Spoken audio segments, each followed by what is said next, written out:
Hello, ladies and gentlemen of the internet. I'm your host, Escalante TV. Now, recently, YouTube has made an announcement concerning the like and dislike options on their platform. Now, typically on the bottom right corner, you'll of course see a like and dislike option, but all you'll see probably during this experimental phase is just the likes. They're planning to pretty much remove dislikes completely, and all you'll see is just whatever the creator has on, like just the likes or the comments. And a lot of people are upset about this change, and they're concerned, and I'm also concerned about this change because likes and dislikes are a good way to sort of give non-verbal feedback to the content creator, or perhaps non-verbal like impressions to an audience.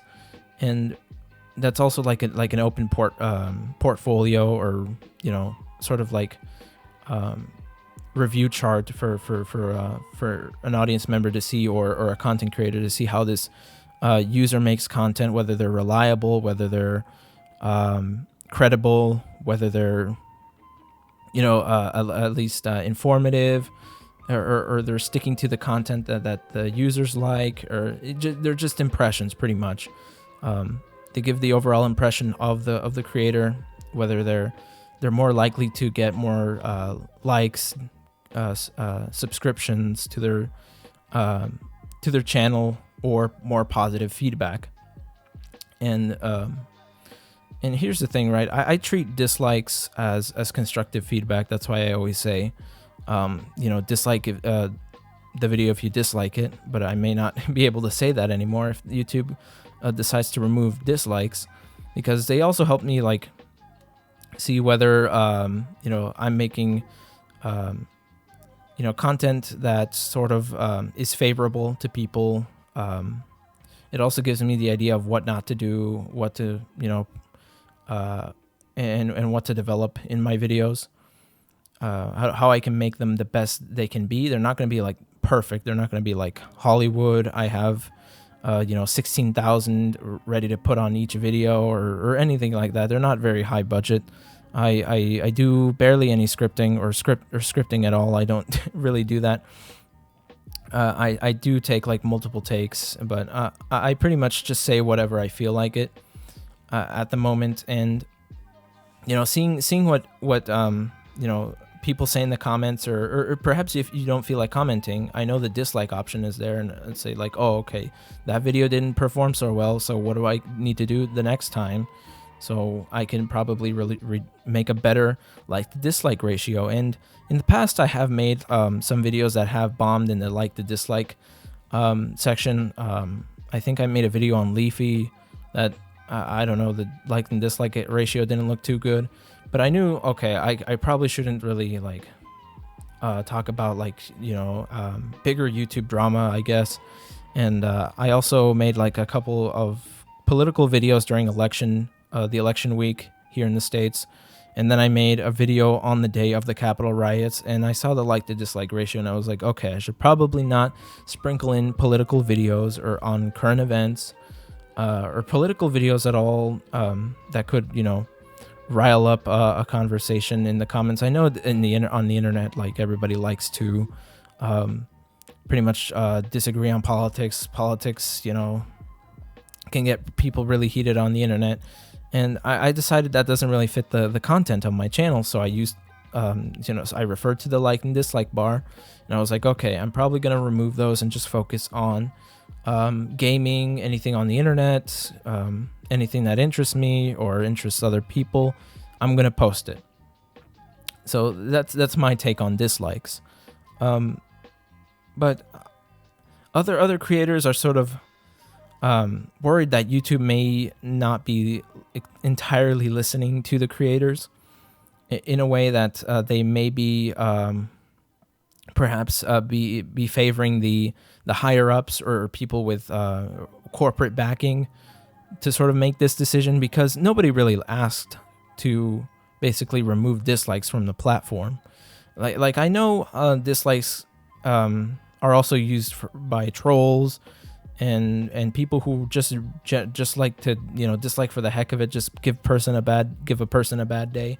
But some of that is actually contextualized. Like, you know, sometimes it is good to find, you know, the context within that. But, you know, dislikes aren't gonna like, you know, or like ruin someone's day, perhaps. Or it really does depend how you treat the dislikes. Actually, now that I think about it, this is not so good for the fact that, you know, you won't be able to see sort of a person's reputation from that. It could just, you really don't have that impression anymore. You can't get any of that general impression. Like, who knows if this guy is like unreliable, this guy's really biased, or it really does depend on the type of content at the end of the day. But it's just generally not good, a good choice to do that for people who really just want to find a surface level impression of a creator. And I really don't have a way to see what I can do, because, you know, some people are kind of shy to comment anything and give general feedback, and, you know, they'll leave a like or a dislike just to make things faster.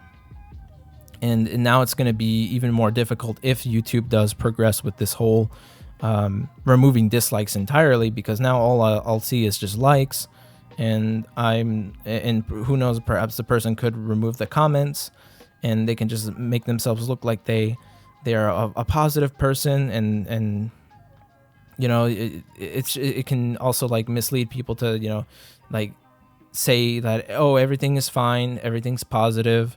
There's nothing wrong with this channel. Like, who knows if it's like a scam channel? Like, they could be scamming people, or, you know, they could just be up to they have like a malicious intent, and you really don't know that, and you can't really investigate that further. So I really don't know why. I can't really pinpoint the exact reason, but I can only theorize. Like, people can only theorize why YouTube is doing this.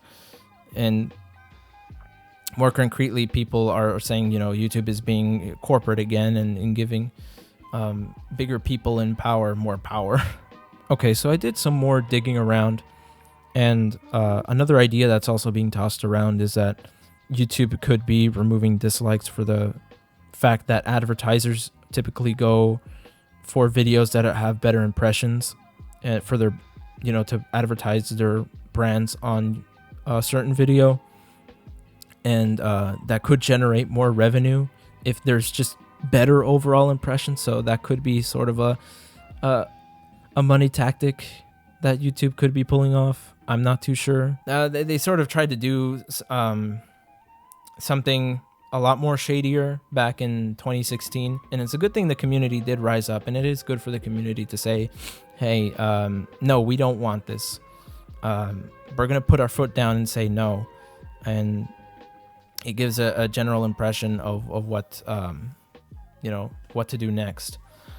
Like the whole YouTube Heroes thing. I think some people may not remember that, but 5 years ago, YouTube tried to start this program called YouTube Heroes, where it would give a YouTube hero or a content creator, I believe like a bigger content creator, if I remember correctly, or a group of content creators, the option to mass flag and moderate other people's communities, and that's not good. When you give so much, you know, people power, I mean, you know, you're transforming them into abusive Discord mods or Reddit mods. We don't need Discord or Reddit mods on YouTube. That's probably not a good idea. I don't know how this is going to progress. I really hope that dislikes can stay, for the fact that it gives me feedback on what to do next. You know, people have that freedom of choice to give me that impression, or give other creators that impression to improve. That's a good way to give feedback. But I don't know how long I'm going to keep saying dislike if you dislike the video, because I really don't know how this is going to progress. Yeah, guys, like the video if you like it. Dislike if you dislike it. I don't know how long it's going to be. I might as well just say just like the video if you like it, because dislikes could disappear. But yeah, guys, here's a better outro. Like this video if you like it.